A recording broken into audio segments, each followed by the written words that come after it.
Last date అంతా cinema అన్నట్టు మాట్లాడింది కదా, సో అలానే అనిపిస్తుంది. అవన్నీ నేను చెప్పలేను భయ, కానీ అందరూ వాళ్ళు 6 yearsగా పెట్టిన ఎఫర్ట్స్ కోసమైనా ఆ బడ్జెట్లో అలాంటివి తీసుకురావడం, దానికోసమైనా ఒకసారి అయినా చూడండి. అందరూ ఒక్కొక్కళ్ళు ఒక్కొక్క రివ్యూ అనేది ఒకటి పక్కన పెట్టి కొంచెం ఓపికతో అన్న ఇలాంటి ఫిల్మ్స్ కూడా చూడండి. సో ఆ ఫీల్ ఆ థ్రిల్ క్రియేట్ చేయగలిగిందా? లైక్ యా మేబీ సమ్ పార్ట్స్లో చేయగలిగింది, సమ్ పార్ట్స్లో might not work for everybody. But then ఒక్కసారైనా ఆ మూవీ చూసి ఫర్ ఫిల్మ్ మేకింగ్ ఇప్పటిదాకా సినిమా మీకు చాలా, సో సినిమాకి కూడా మీరు ఏదైనా కాంట్రిబ్యూట్ చేద్దాం అనుకుంటే వాచ్ దిస్ ఫిల్మ్ అంతే.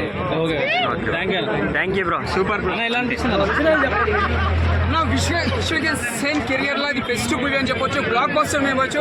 ఎందుకంటే మంచు కొండల ఐస్ కొండల తీయడం మన మామూలు మాట కాదు.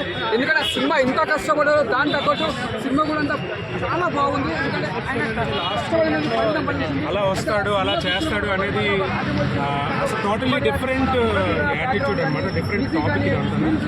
యాక్చువల్గా మూవీ చూస్తే కానీ మీకు కూడా అర్థం కాదు అశ్వత్సేన్ ఎలా వస్తాడు, అసలు అబ్బాయి స్టోరీ ఎలా మారింది, లాస్ట్లో హీరోయిన్ టచ్ అప్, అసలు బాడీని ఇట్లా టచ్ చేస్తే అదొక డిఫరెంట్ క్యారెక్టర్ అనమాట. సో అలాంటివి చేయాలంటే ఇలాంటి టైప్ ఆఫ్ డైరెక్టర్స్ చేయాలంటే అది రాజమౌళి లైక్ ఆ డైరెక్టర్ చాలా బాగా చేశాడు Vidyadhar. It's very great movie. First time మేము వచ్చి చూడడం ఇక్కడ, very very very fantastic. Rating 5/5.